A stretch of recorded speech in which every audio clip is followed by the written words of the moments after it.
Bonjour mes amis, que Dieu Père, que le Dieu Fils et le Dieu Saint-Esprit, la très sainte Trinité, un seul Dieu, viennent se faire notoire dans votre vie. Vous connaissez ce Dieu grandiose, invisible, inimaginable, d'un pouvoir illimité, le Dieu de la gloire, l'Éternel.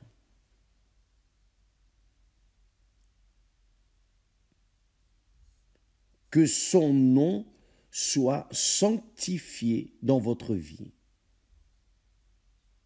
et de toute votre famille et vos descendants.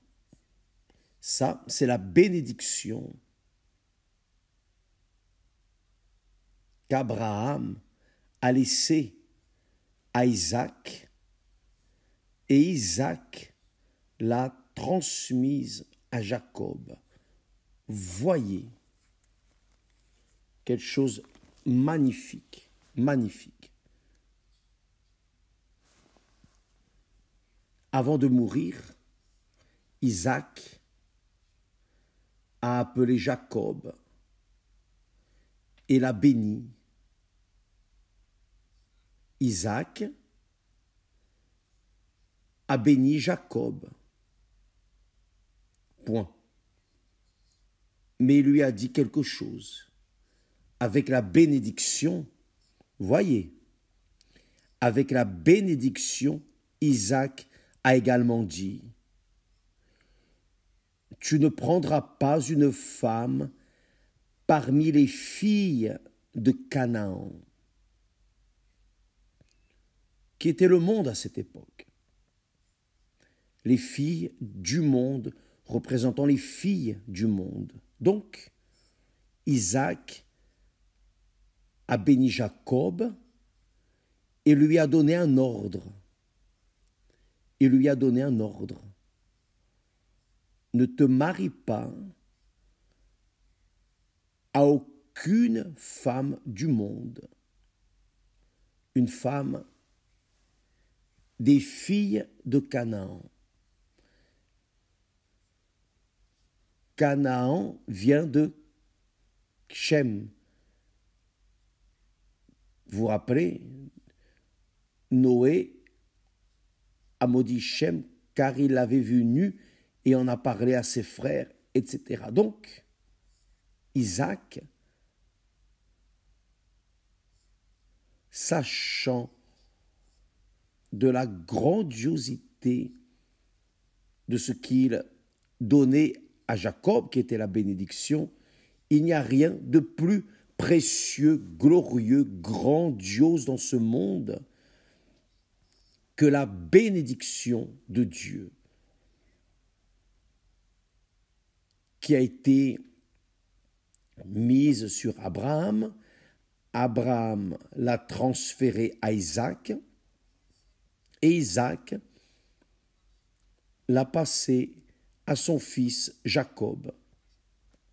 Mais avec un avertissement, tu seras béni, tu seras prospère, tu seras riche, tu seras imbattable, parce que la bénédiction sera avec toi. Cependant,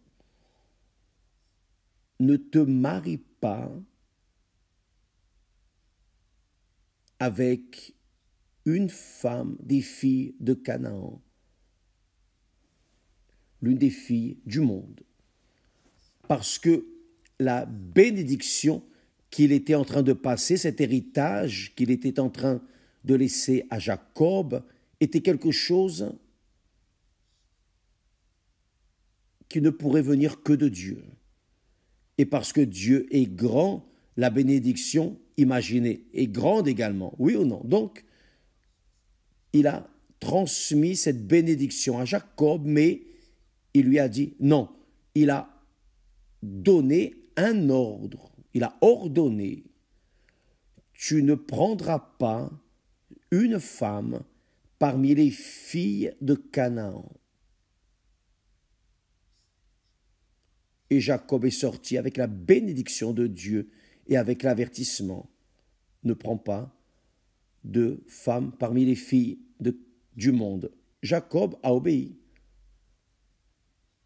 Sauf que Jacob a obéi en certains termes. Il n'a pas obéi à 100%. Il n'a pas pris les filles de Canaan, mais il s'est marié avec les filles de la famille d'Abraham. Cependant, ces deux femmes, Léa et Rebecca, et Rachel,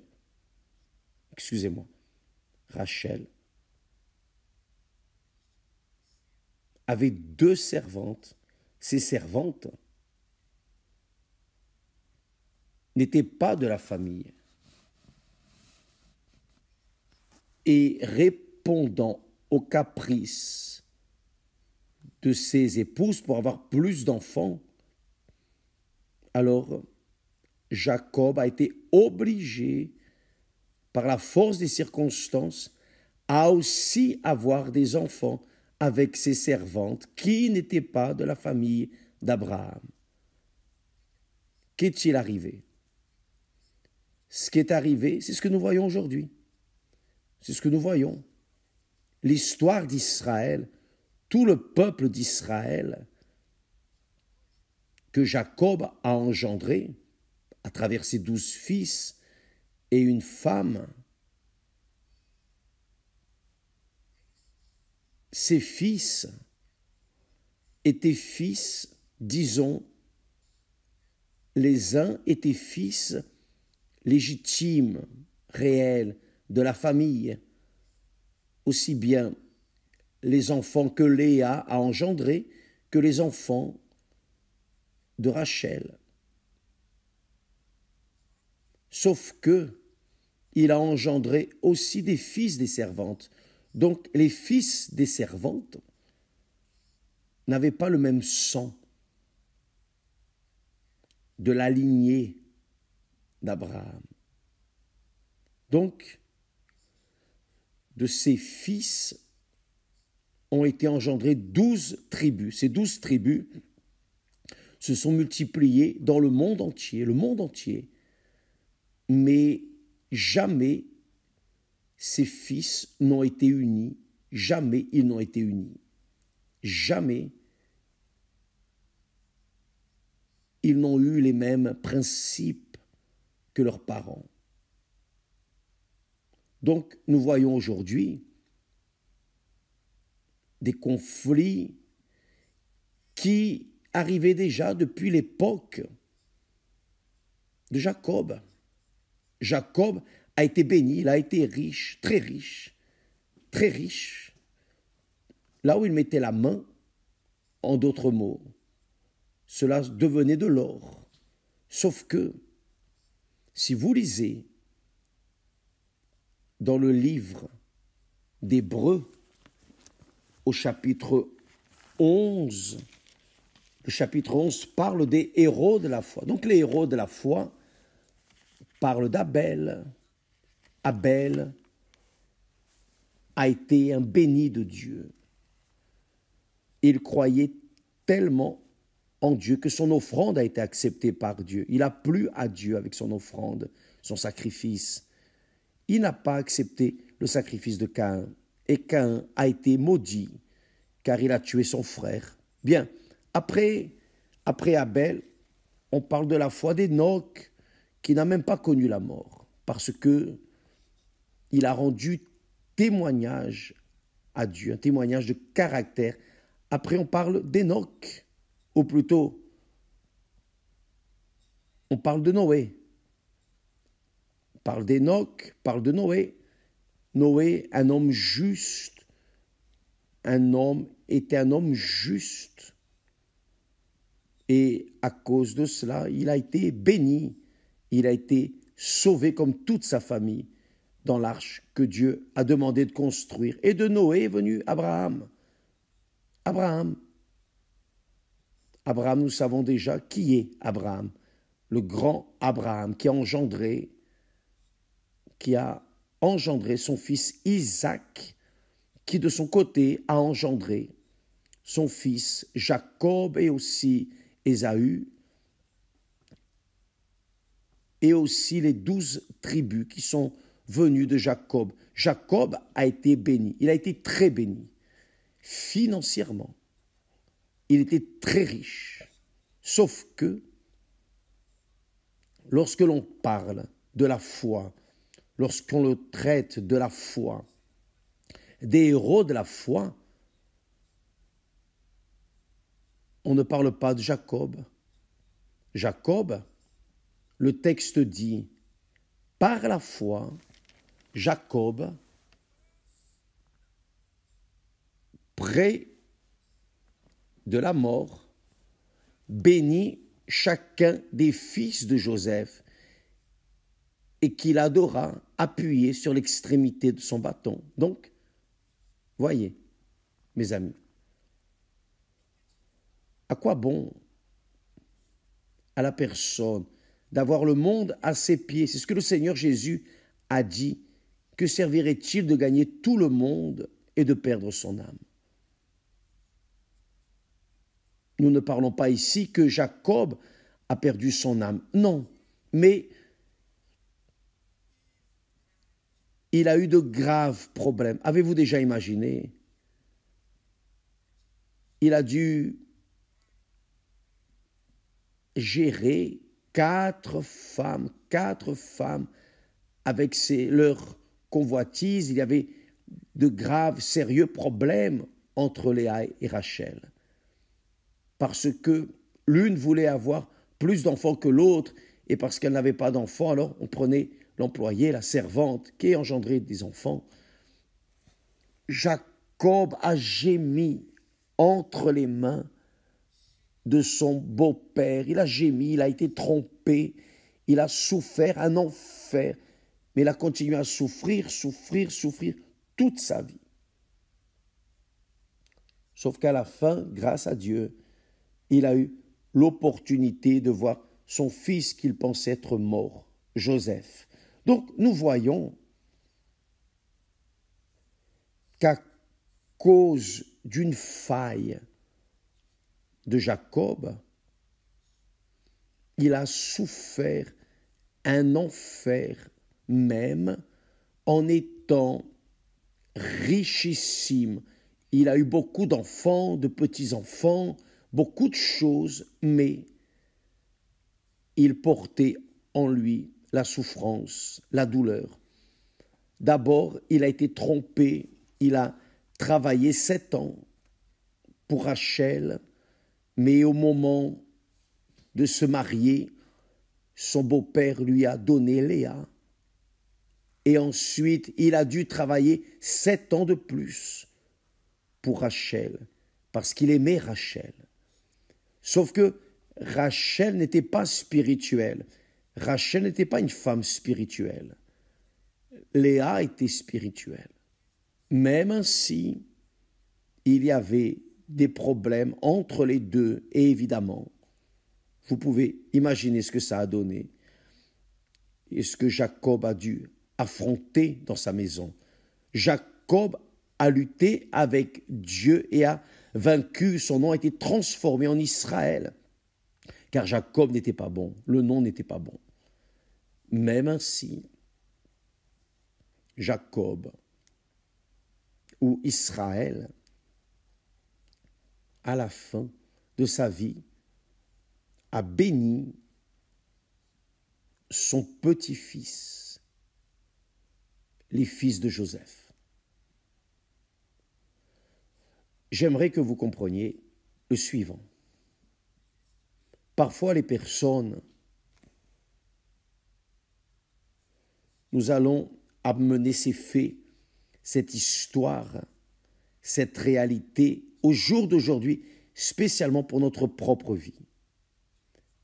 Parce que nous sommes en train de parler de la foi intelligente, la foi qui pense, qui pèse, qui évalue. Parce qu'il ne sert à rien à la personne d'avoir la foi pour gagner tout le monde et ne pas avoir la foi pour gagner son âme. Oui ou non, c'est vrai. Donc, lorsque nous pensons dans la foi intelligente, alors véritablement, nous atteignons la bénédiction des bénédictions. Jacob avait la bénédiction de son père. Il a prospéré beaucoup. Cependant, il portait douleur, traumatisme, problème. Je peux imaginer, je peux comprendre cela. Parce que là, à la maison, nous étions 7 enfants. Et vous pouvez imaginer 7 enfants. Chaque tête est une pensée, chaque tête est un sentiment. Enfin, chaque cœur a un désir. Et seule la rigueur de papa a pu contrôler les désirs de chacun de nous. Mais ce n'était pas facile, non, d'administrer une personne. C'est déjà difficile, encore plus 7, oui ou non? Vous qui avez des enfants, vous savez cela. Vous savez de quoi je parle. Mais le fait est que l'homme béni ne signifie pas qu'il aura la paix. Il peut être riche, prospère, mais il ne sera pas heureux. Non nécessairement. Ce fut le cas des héros de la foi, qui ont eu une foi intelligente, qui ont plu à Dieu, avec leur caractère, leur fidélité, leur loyauté, avec leur crainte, leur caractère. Ils ont plu à Dieu, avec leurs offrandes qui étaient leur propre vie. Mais Jacob a une histoire de succès et de tristesse en même temps. Donc, mes amis, nous allons penser les pensées de Dieu. Nous allons penser les pensées de Dieu. Nous avons parlé hier au sujet des 10 lépreux qui ont été guéris. Un seul est revenu. Un seul est revenu et a reconnu le Seigneur Jésus. Et à cause de cela, lui seul, des 10, lui seul a été béni. Car le Seigneur Jésus a dit, où sont les autres 9? Lui seul est revenu et il était un Samaritain. Et le Seigneur Jésus a dit, va, ta foi t'a sauvé. Donc cet homme a été un homme béni par le Seigneur Jésus lui-même, personnellement. Le Dieu en chair lui a parlé. Nous avons vu, nous voyons cela aux jours actuels, beaucoup de personnes guéries, beaucoup de personnes bénies, beaucoup de personnes prospérant, beaucoup de personnes obtenant des choses que jamais ils n'auraient pu imaginer. Mais peu de personnes réellement sont baptisées du Saint-Esprit. Pourquoi? Parce qu'elles ont donné la priorité aux conquêtes matérielles, aux richesses. Elles ont donné la priorité à la guérison, au bien-être physique. Elles ont été guéries d'une maladie incurable grâce à Dieu. Elles peuvent rendre témoignage à tout le monde de la guérison et dire que Dieu est bon, que Dieu existe, etc. Mais avec le temps, elles laissent cette foi de conquête matérielle se refroidir et finissent par tomber dans la pénurie. C'est la réalité. Nous voyons cela, y compris des pasteurs, des épouses de pasteurs, des évêques, des épouses d'évêques. Cela est très triste. C'est très douloureux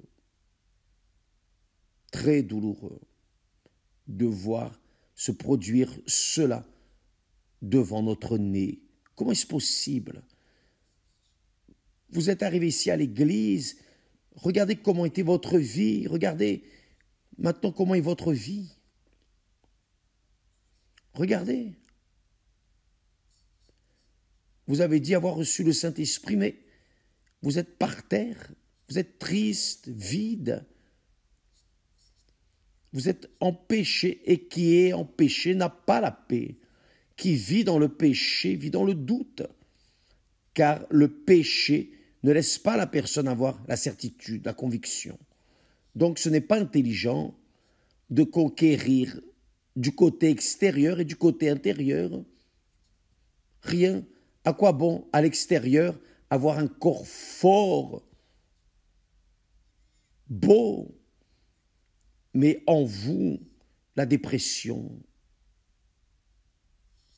la tristesse, l'agonie, l'angoisse. À quoi bon? À quoi bon avoir le meilleur de cette terre sur votre table, mais ne pas pouvoir manger?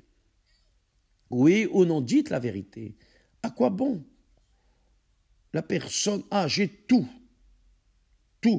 ce que je veux. Mettez sur ma table, je vais manger, je ne peux pas. Pourquoi? Parce que j'ai des problèmes à l'estomac, dans la gorge, un tas de problèmes. Donc, ça ne sert à rien d'avoir tout cela. Et la vérité est la suivante, à quoi bon croire en Dieu et continuer avec la vie maudite en vous?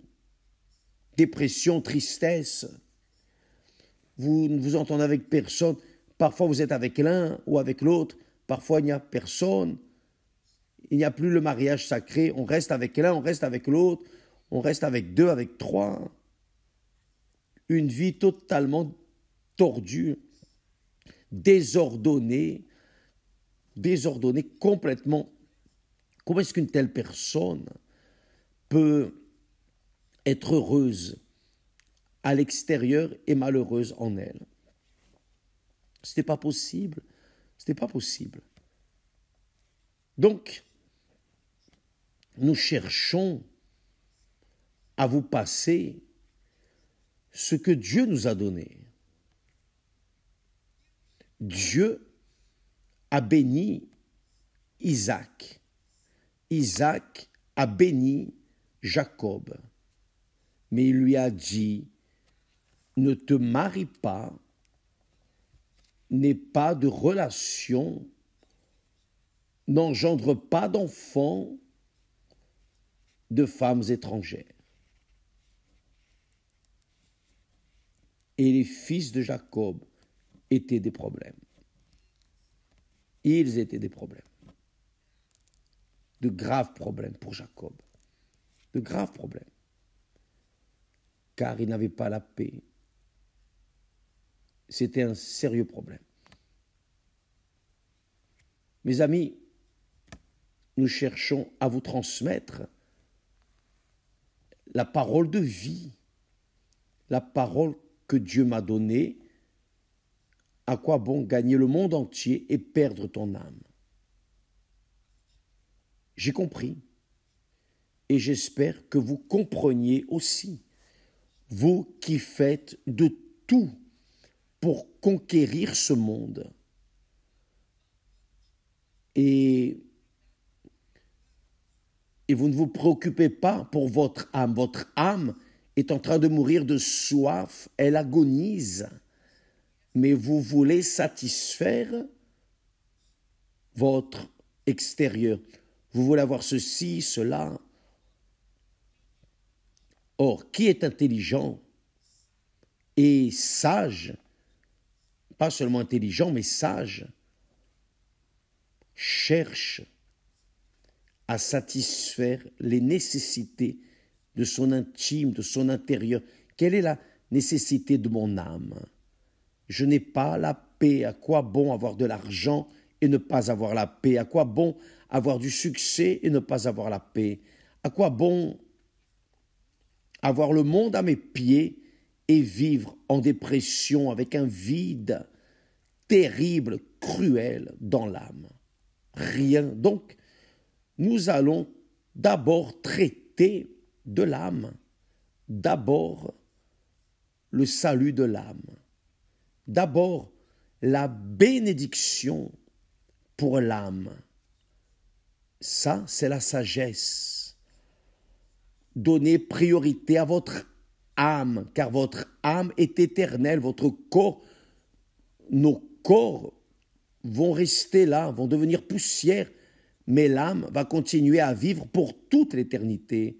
Avec Dieu ou sans Dieu, cela dépendra de la décision que vous prendrez dans votre vie. J'ai pris cette décision. D'abord mon âme. Oh mon Dieu, voici mon âme. Que ta volonté soit faite. Non la volonté de mon âme, de mon cœur, mes désirs, mes convoitises.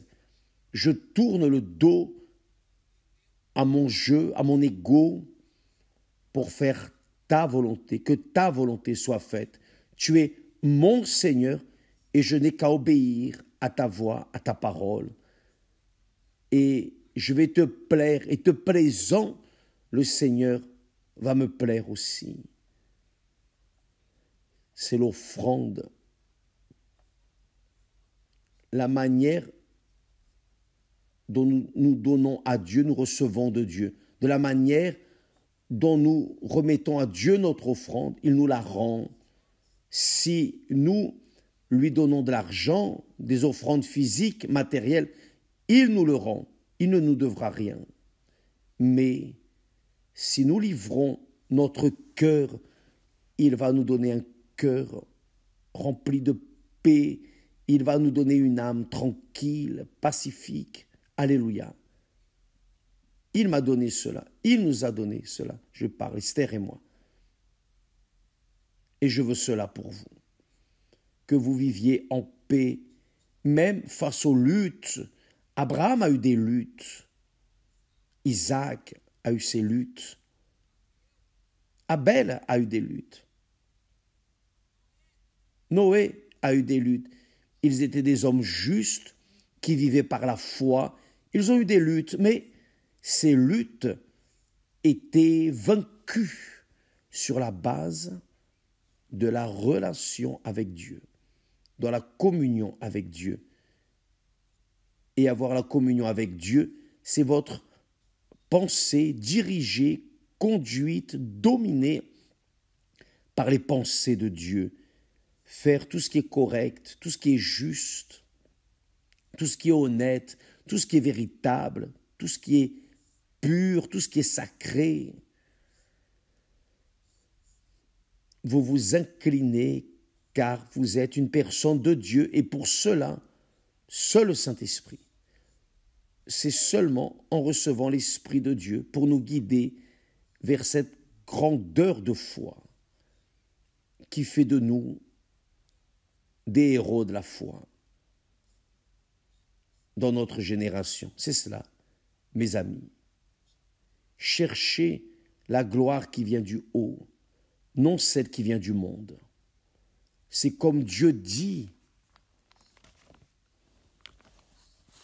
que le sage ne se glorifie pas de sa sagesse, ni le riche dans sa richesse, ni le fort ne se glorifie pas de sa force, mais que celui qui veut se glorifie de me connaître. Donc, nous voulons que vous ayez cette connaissance de l'auteur de la vie, le Créateur, le Sauveur, celui qui a payé le prix pour votre âme sur le calvaire. Il a payé et il veut, c'est son droit d'avoir votre âme, votre cœur dirigé par son esprit. C'est son droit. Et quand la personne comprend cela et obéit et suit ce chemin, alors elle devient heureuse car le Saint-Esprit fait sa demeure en elle.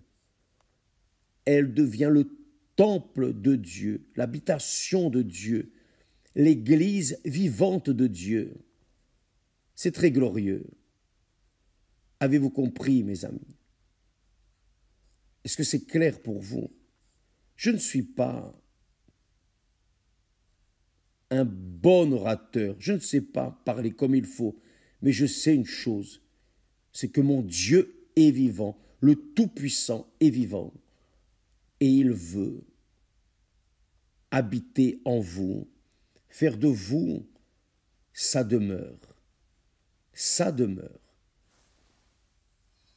pour que véritablement vous soyez heureux en toutes circonstances.